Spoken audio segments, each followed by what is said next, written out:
નમસ્કાર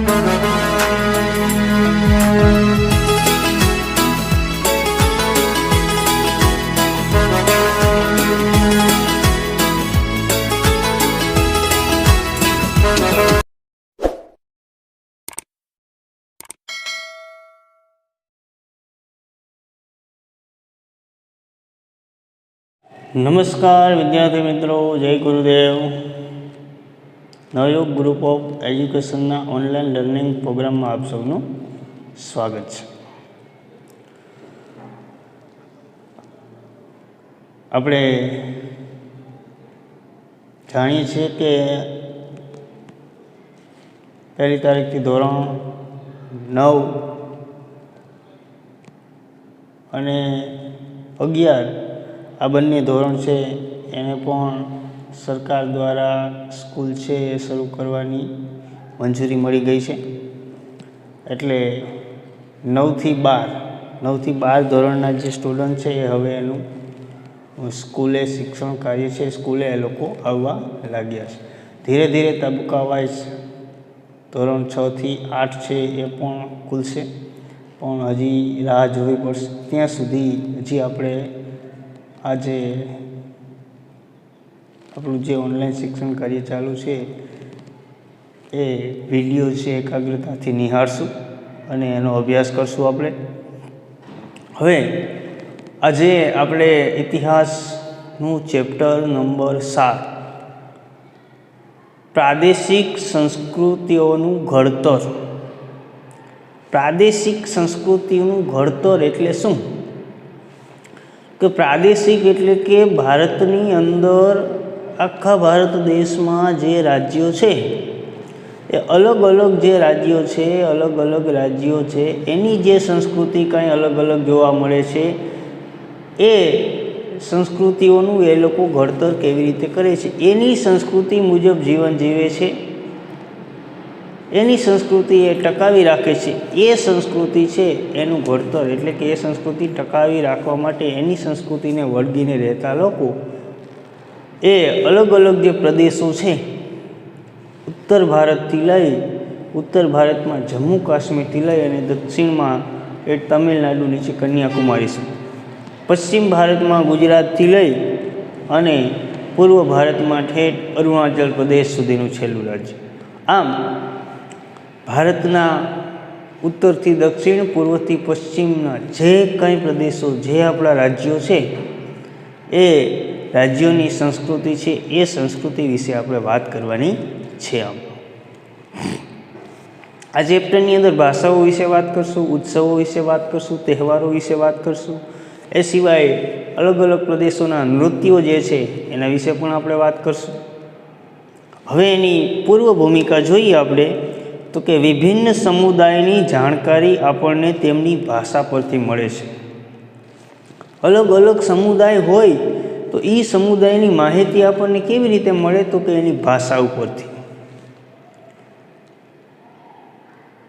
ઘણા બધા લોકો આપણા વિસ્તારમાં હિન્દી બોલતા હોય તો એ હિન્દી બોલે છે તો આપણને ખ્યાલ આવે એ લોકો કાં ઉત્તર પ્રદેશના હશે, કાં બિહારના હશે, રાજસ્થાનના પણ હોઈ શકે। આમ એની ભાષા ઉપરથી એના પ્રદેશો, એની સંસ્કૃતિનો ખ્યાલ આવે છે। બંગાળી ભાષા બોલતા હોય તો ખ્યાલ આવે કે બંગાળના હશે, મરાઠી ભાષા બોલતા હોય તો એવો ખ્યાલ આવે આપણને કે આ મહારાષ્ટ્ર છે એની આસપાસના વિસ્તારના લોકો હશે। જેમ કે ગુજરાતી બોલનાર ગુજરાતના અને મરાઠી બોલનાર મહારાષ્ટ્રના, આવું આપણે અનુમાન લગાવીએ કે ગુજરાતી બોલે છે તો આ ભાઈ ગુજરાત, આ મરાઠી બોલે છે તો આ મહારાષ્ટ્રના, આ કન્નડ ભાષા બોલે છે તો આ કર્ણાટકના હશે, આ તમિલ ભાષા બોલે છે તો એ તમિલનાડુ, આ તેલુગુ ભાષા બોલે છે તો એ આંધ્રપ્રદેશના હશે। આ રીતે આપણે આમાં બધી વાત કરવાની છે। અલગ અલગ પ્રદેશોના તહેવારો, એના રીત રિવાજો, એના ઉત્સવો, એની જે કંઈ સંસ્કૃતિ છે તે, એના નૃત્યો છે, બધા મુદ્દાઓ છે આપણે આમાં આવરી લેવાના છે। એટલે કે એક તો ભાષાની વાત કરી એના દ્વારા ખ્યાલ આવે, પણ સાથે સાથે એના રીત રિવાજો, દક્ષિણ ભારતમાં જાઓ તો એના પ્રસંગોપાત જે ખોરાકને ખાવાનું હોય છે એ કંઈક અલગ પદ્ધતિથી હોય છે। એના લગ્ન પ્રસંગ છે એની પદ્ધતિ, એના રીત રિવાજો પણ અલગ હોય છે। તહેવારો છે એની ઉજવણીમાં પણ એના રીત રિવાજો અલગ હોય છે, એટલે રીત રિવાજોમાં ફેરફાર છે। એવી રીતે ઉત્તર ભારતમાં જાઓ કે પૂર્વ ભારતમાં જાઓ, ખાનપાન, ખોરાક, ખાવાની પદ્ધતિઓ, ખાવાનો ખોરાક, આમાં પણ ફેરફાર છે. કેવું કહેવાય છે કે આખા ભારતમાં સર્વસામાન્ય જો કોઈ ખોરાક ખવાતો હોય તો એ ભાત છે. ભાત આખા ભારતમાં ખવાય છે. બાકીના ખોરાક પ્રદેશ પ્રમાણે. આપણા વિસ્તારની વાત કરીએ, ગુજરાતની વાત કરીએ તો ગુજરાતી થાળી, પંજાબમાં જાઓ તો પંજાબી, દક્ષિણમાં જાઓ તો ત્યાંનું જે ખોરાક છે તે. આ રીતે પ્રદેશ વાઇઝ ખાનપાન છે એમાં પણ પરિવર્તન આવે છે. વસ્ત્ર પરિધાન, કપડાં આપણે જે પહેરીએ છીએ, કપડાં પહેરવાની પદ્ધતિમાં ફેર છે.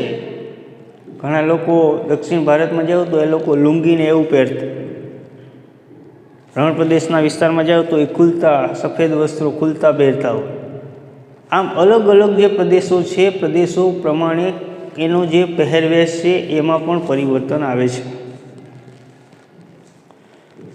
કાવ્ય, નૃત્ય, એનું જે સાહિત્ય લખાયું છે, એના જે કંઈ નૃત્યો છે તે, એનું જે કંઈ સંગીત છે તે, એનું જે કંઈ ચિત્રકલા છે, અલગ અલગ જે ચિત્રો બનાવે છે, તમામ જે છે તમામ બાબતોમાં વિભિન્નતા છે, તમામ બાબતોમાં ભેદભાવ જોવા મળે છે. એટલે કે વિવિધતા છે. જુદા જુદા વિસ્તારની જુદી જુદી સ્થાનિક સંસ્કૃતિઓ, જેને આપણે ત્યાંની દેશી સંસ્કૃતિઓ કહીએ છીએ, તે આપણા દેશમાં જોવા મળે છે. ગુજરાતમાં કોઈ લોકો આવે તો ગુજરાતની સંસ્કૃતિથી પરિચિત થાય છે. કોઈ લોકો ઉત્તર પ્રદેશમાં જાય તો અહીંયાની સંસ્કૃતિથી પરિચિત થાય છે. કોઈ લોકો પંજાબમાં, હરિયાણામાં જાય, ઉત્તરાખંડમાં જાય તો અહીંયાની સંસ્કૃતિથી પરિચિત થાય છે. કોઈ દક્ષિણમાં કેરળ, કર્ણાટક, તમિલનાડુ આ વિસ્તારમાં જાય તો અહીંયાની સંસ્કૃતિ છે એનાથી પરિચિત થાય છે. ને કોઈ પૂર્વમાં જાય, મણિપુર, મેઘાલય, મિઝોરમ, અસમ, તો અહીંયાની સંસ્કૃતિથી પરિચિત થાય છે. આ બધી સંસ્કૃતિઓ વચ્ચે સદીઓથી આદાન પ્રદાન થતું રહ્યું છે. આ બધી સંસ્કૃતિ, અલગ અલગ સંસ્કૃતિ છે એ સદીઓથી, આજકાલની સદીઓથી ભારત દેશ છે એ, ભારત દેશનું નામ ભારત દેશ પડ્યું એ સમય પહેલાંથી પણ આમ કહી શકાય, ત્યારથી એકબીજાની સંસ્કૃતિઓનું આદાન પ્રદાન અને એકબીજા પ્રદેશના લોકો ભાઈચારાથી રહે છે. તેમ છતાં કેટલાક વિસ્તારોની કેટલીક ખાસ પરંપરાઓ આજ સુધી અકબંધ છે. અમુક વિસ્તારોની અમુક ખાસ પરંપરાઓ છે, એ પરંપરાઓ અકબંધ છે, એટલે કે એ લોકો હજી એને અનુસરી રહ્યા છે, એ લોકો હજી એને વળગી રહ્યા છે. દાખલા તરીકે કેરળમાં હોળીની સ્પર્ધા યોજાય છે. હોળીની સ્પર્ધા કેરળની અંદર યોજાતી. આવા તો ઘણા બધા, ઉત્તર ભારતની વાત કરીએ, પૂર્વ ભારતમાં, આપણે આની અંદર ટોપિક આવશે, એમાં તમામ જે મુદ્દાઓ છે એ મુદ્દાની ચર્ચા કરતા જશું. હવે આપણે વાત કરીશું ભારતમાં પ્રાંતીય ભાષાનો વિકાસ.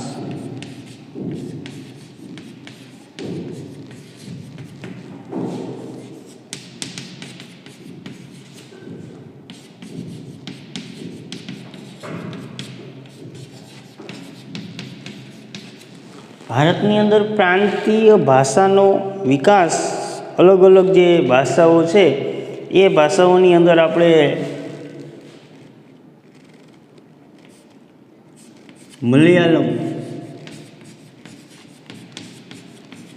મલયાલમ ભાષા છે આથી વાત કરીએ તો કે મલયાલમ ભાષા ક્યાંની છે? તો કે મલયાલમ ભાષા છે એ કેરળની છે. ક્યાંની? કેરળ રાજ્ય છે હાલનું, કેરળ છે એની ભાષા છે મલયાલમ. આમ જોઈએ તો એ દ્રવિડ કુળની ભાષા કહેવાય. પ્રાચીન સમયમાં જે માનવ વસવાટ થયો એમાં જે પ્રજાઓ આવી એમાં દ્રવિડ કુળની પ્રજા, એટલે આ દક્ષિણ ભારતની જે કાંઈ ભાષાઓ છે એ કન્નડ હોય, મલયાલમ હોય, તેલુગુ હોય, તમિલ હોય, કોંકણી હોય, આ બધી ભાષા દ્રવિડ કુળની ભાષા કહેવાય છે. એટલે દ્રવિડ કુળની પ્રજા છે એની ભાષા કહેવાય. પછી એમાંથી અલગ અલગ ભાષા છે એ અલગ પડતી ગઈ. એમાં આપણે વાત કરી મલયાલમ ભાષાની. તો 9મી સદીમાં સ્થાપવામાં આવેલ મહોદયપુરમ, તમે આગળ ભણી ગયા છો આ મુદ્દો જે છે એ ચેર રાજ્ય, એ આગળના સત્રમાં અથવા તો ધોરણ 6ની અંદર પણ તમે ભણી ગયા છો. ચેર રાજ્ય કેરળ, આપણે જે રાજપૂત શાસકો અલગ અલગ જે પ્રદેશોમાં શાસન કરતા એમાં પણ આપણે ભણી ગયા છીએ આ મુદ્દો. ચેર રાજ્ય એટલે કેરળ, એ મહોદયપુરમનું ચેર રાજ્ય હાલનો કેરળનો એક ભાગ હતું. હાલનું જે કેરળ છે એ કેરળમાં એ સમયગાળામાં મહોદયપુરમ છે એનું એક ચેર રાજ્ય હતું. એ કેરળને ત્યારે ચેર રાજ્ય કહેવામાં આવતું હતું. કેરળની સંસ્કૃતિ તેની ભાષા મલયાલમ સાથે જોડતા આ સંસ્કૃતિ મલયાલમ સંસ્કૃતિ તરીકે ઓળખાય. કેરળની ભાષા મલયાલમ એટલે એ મલયાલમ ભાષા જે છે, મલયાલમ ભાષાને કેરળની સંસ્કૃતિ સાથે જોડતા એટલે કેરળ છે એની સંસ્કૃતિ છે એ મલયાલમ સંસ્કૃતિ તરીકે ઓળખાય છે. મલયાલમ ભાષા કેરળમાં બોલાતી મુખ્ય ભાષા છે. કેરળની અંદર બોલાતી મુખ્ય ભાષા મલયાલમ. જેમ કે આપણા ગુજરાતમાં બોલાતી ગુજરાતી ભાષા મુખ્ય છે, એમ કેરળની અંદર બોલાતી આ ભાષા છે મલયાલમ ભાષા જે છે એ મુખ્ય છે. તેના પર સંસ્કૃતનો ઘણો પ્રભાવ જોવા મળે છે. મલયાલમ ભાષા જે છે એની પર સંસ્કૃતનો પ્રભાવ જોવા મળે છે.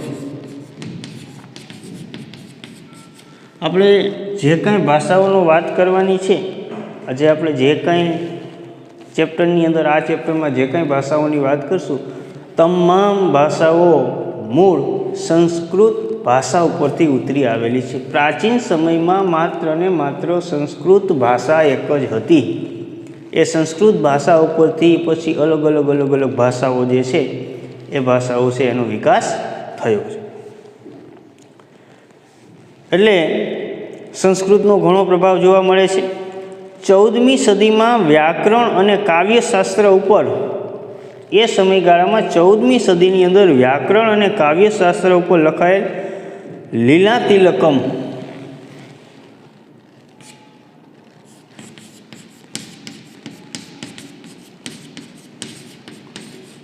લીલાતિલકમ નામનો એક ગ્રંથ છે જે મલયાલમ ભાષામાં જ લખાયેલો છે. જેની જે શૈલી છે, કઈ શૈલીમાં લખાયો તો મણિપ્રાવલમ શૈલી. આ જે ગ્રંથ છે, આ ગ્રંથ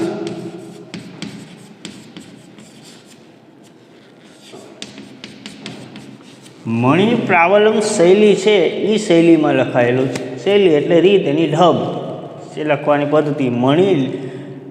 લીલાતિલકમ નામનો ગ્રંથ મલયાલમ ભાષાનો જ ગ્રંથ છે. એ ગ્રંથ મણિપ્રાવલમ નામની શૈલી છે એ શૈલીમાં લખાયેલો છે. આ આપણે વાત કરી મલયાલમ ભાષાની. હવે આપણે વાત કરશું બંગાળી ભાષા. બંગાળ કહેવાય છે કે અંગ્રેજો ભારતમાં આવ્યા એટલે પહેલું એનો ટાર્ગેટ છે બંગાળ. કારણ કે એ સમયે બંગાળ મોટામાં મોટો પ્રાંત હતો. એ બંગાળ એટલે હાલનું આજનું આપણું ભારતનું પશ્ચિમ બંગાળ અને પૂર્વ બાજુ આવેલું બાંગ્લાદેશ છે એ આખો ભાગ હતો એક. એ બંગાળ આખું કહેવાતું. ત્યારે બાંગ્લાદેશ નહોતું, આખું બંગાળ કહેવાતું. એટલે મોટામાં મોટો પ્રાંત છે એ સમયે બંગાળ હતો. એટલે અંગ્રેજો આવી અને સૌથી પહેલાં અહીંયા કણે શાસન કરી અને વહીવટ કરવા લાગ્યા. એ બંગાળની વાત કરીએ તો કે બંગાળી ભાષા. બંગાળી ભાષાનો ઉદ્ભવ સંસ્કૃત ભાષામાંથી થયેલો હોવાનું મનાય છે. આ ભાષા જે છે એનો ઉદ્ભવ છે એ સંસ્કૃત ભાષામાંથી થયેલો છે.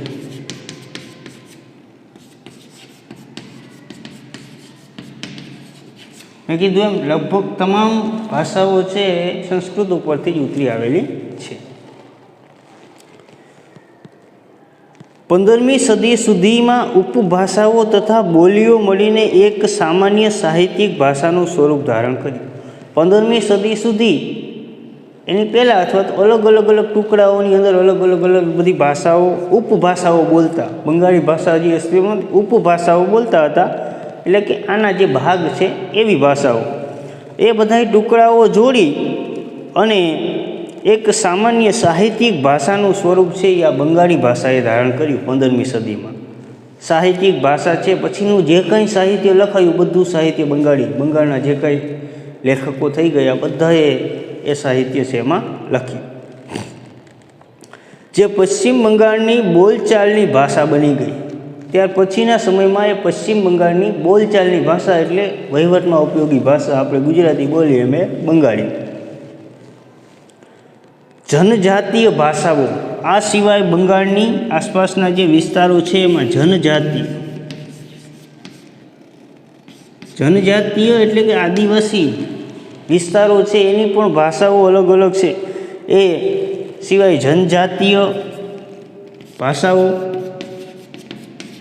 એના આસપાસમાં વસવાટ કરતા ઘણા આદિવાસી લોકો એની પોતાની જે સંસ્કૃતિ મુજબની ભાષા છે એ ભાષા બોલે છે। એ સિવાય બંગાળની અંદર પર્શિયન ભાષા, કેવી? પર્શિયન એટલે કે ફારસી ભાષા, કેવી? ફારસી ભાષા, એને પર્શિયન ભાષા કહેવાય, પર્શિયન ભાષા અથવા તો ફારસી ભાષા। અને ભારતમાં અને બીજા નંબરમાં કે એ પ્રદેશ એવો છે, મેં આપણે હમણાં વાત કરી એમ કે અંગ્રેજ શાસનની શરૂઆત બંગાળથી જ થઈ હતી, અંગ્રેજોએ બંગાળમાંથી જ શાસન કર્યું હતું, એટલે અહીંયા યુરોપિયન ભાષાઓ છે એનો પણ બંગાળી ભાષા ઉપર પ્રભાવ જોવા મળે છે। કેવી? યુરોપિયન ભાષા। યુરોપિયન ભાષા એટલે અંગ્રેજી ભાષા, બીજી કાંઈ નહીં, યુરોપના દેશની જે ભાષા છે એ ભાષા જાણતા લોકો એ વિસ્તારમાં એ ભાષાનો પણ પ્રભાવ જોવા મળે છે। પ્રારંભિક બંગાળી, હવે શરૂઆતમાં પ્રારંભિક બંગાળી સાહિત્ય બે ભાગમાં વહેંચી શકાય છે। બંગાળની અંદર જે કંઈ સાહિત્ય લખાઈ ગયા એ સાહિત્યને બે ભાગમાં વહેંચે છે। હવે બે ભાગ કયા? તો કે એક તો સંસ્કૃતથી પ્રભાવિત અને એક સ્વતંત્ર। બંગાળી સાહિત્ય છે એને બે ભાગમાં વહેંચવામાં આવે છે।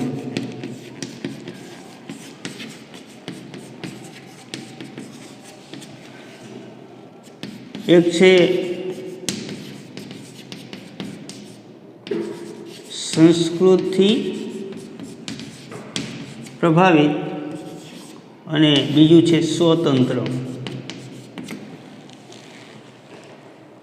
બંગાળની અંદર જે કાંઈ પુસ્તકો, જે કાંઈ સાહિત્ય લખાઈ ગયા એ બે ભાગમાં વહેંચેલા છે। એક છે સંસ્કૃતિ પ્રભાવિત, એક સંસ્કૃતિ પ્રભાવિત એટલે કે પ્રાચીન સમયમાં જે આપણી વિદ્યાપીઠોની હતી એ સમયમાં જે કાંઈ સંતો આચાર્યો, ગુરુકુળમાં આશ્રમમાં જે કાંઈ સંતો આચાર્યો હતા એ લોકો દ્વારા જે કાંઈ સાહિત્યો લખવામાં આવ્યા અથવા તો ત્યાર પછીના સમયગાળામાં જે સંતોને આચાર્ય થયા એને સંસ્કૃત ભાષામાં જે કાંઈ સાહિત્યો લખ્યા એ સાહિત્યો એક તો છે।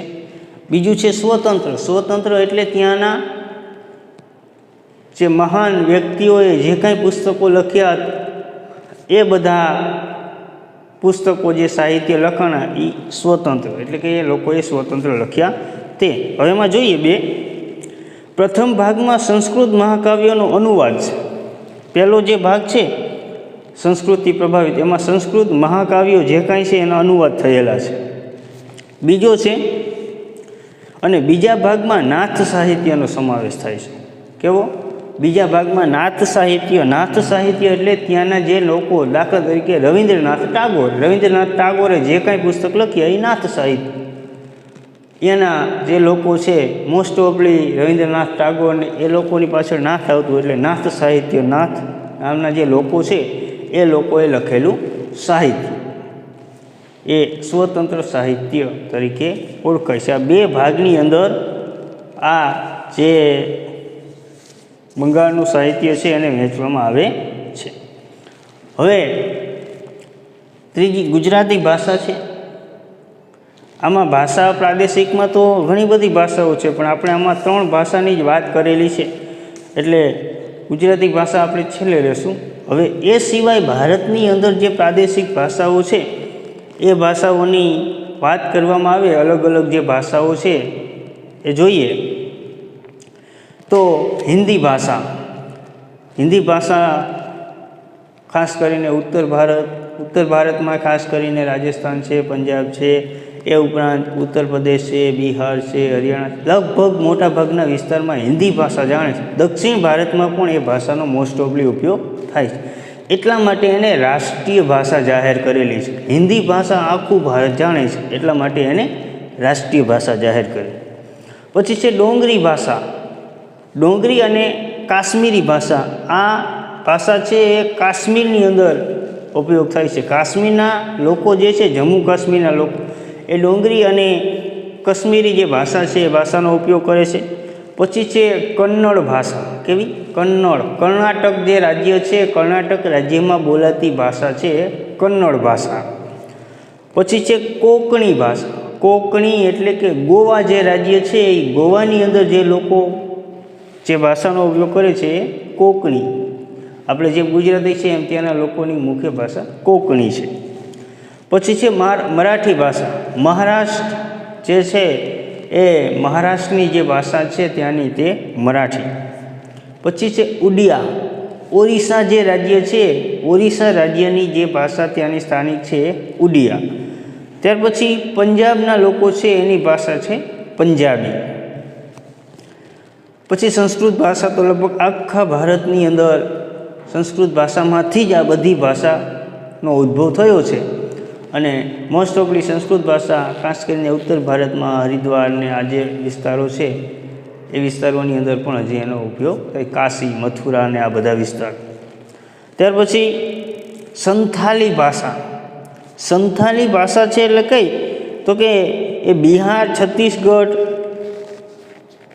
આ જે વિસ્તારો છે, બિહાર, છત્તીસગઢ, ઝારખંડ, મધ્યપ્રદેશ, આ જે વિસ્તારના આદિવાસી લોકો છે, ત્યાં વસવાટ કરતા આદિવાસી લોકો છે એ સંથાલી ભાષા છે એનો ઉપયોગ કરે. એટલે કે મોસ્ટ ઓફલી આદિવાસીઓની પણ ભાષા અલગ અલગ હોય છે. ત્યાર પછી તમિલનાડુની અંદર તમિલ ભાષા. તમિલનાડુના લોકો છે એ તમિલ ભાષા છે એનો ઉપયોગ કરે છે. તેલુગુ ભાષા છે, આંધ્રપ્રદેશના લોકો છે તેલુગુ ભાષામાં પોતાના વ્યવહારો અને એની બોલચાલની ભાષા છે તેલુગુ છે. આંધ્રપ્રદેશ છે, આંધ્રપ્રદેશના લોકો તેલુગુ ભાષા છે એનો સામાન્ય વ્યવહારમાં ઉપયોગ કરે છે. અને બીજી ઉર્દુ ભાષા છે એનો પણ કાશ્મીરની અંદર વધારે ઉપયોગ થાય છે ઉર્દુ ભાષાનો.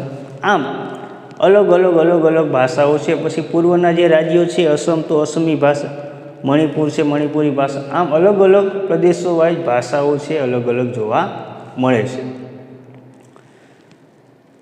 અહીંયા તમને મેં અમુક ભાષાઓ જે છે એના લખાણ લખેલા છે. એ લખાણનું જે તે ભાષાઓ છે એમાં ટ્રાન્સલેટ, એટલે કે જે ભાષા છે કે ભાઈ લખાણ લખેલું છે એનું કન્નડ ભાષા છે તો એમાં કઈ રીતે લખાય. જે લખાણ છે એનું મલયાલમ ભાષા છે તો એમાં કઈ રીતે લખાણ લખાય એ તમે અહીંયા જોઈ શકો છો. થોડી ભાષા મેં અહીંયા લખેલી છે. જે અલગ અલગ ભાષાઓમાં એના લખાણ છે એ આ રીતે લખાતા હોય છે. હવે આપણી ભાષા ગુજરાતી છે એ ગુજરાતી ભાષા વિશે આપણે નેક્સ્ટ લેક્ચરની અંદર વાત કરશું. આજનો લેક્ચર આપણે અહીંયા સુધી રાખશું. આજનું તમારું હોમવર્ક તમને અગાઉ જે ચેપ્ટર આપણે ચાલેલું છે, ચેપ્ટર નંબર 17, જે સ્વાધ્યાય પોથીની તમને PDF પણ આપી દીધેલી છે, એ તમે PDF લગભગ પૂર્વની શરૂ પણ કરી દીધી હશે અને અડધું પૂરાઈ પણ ગયું હશે. એટલે એમાં તમારે સ્વાધ્યાય પોથીની અંદર પેજ નંબર 63 ઉપર, પેજ નંબર 63 ઉપર ચેપ્ટર નંબર 17 છે સંચાર માધ્યમ અને જાહેરાત, એના 15 વિકલ્પ છે એ તમારે હોમવર્કમાં લખવાના છે.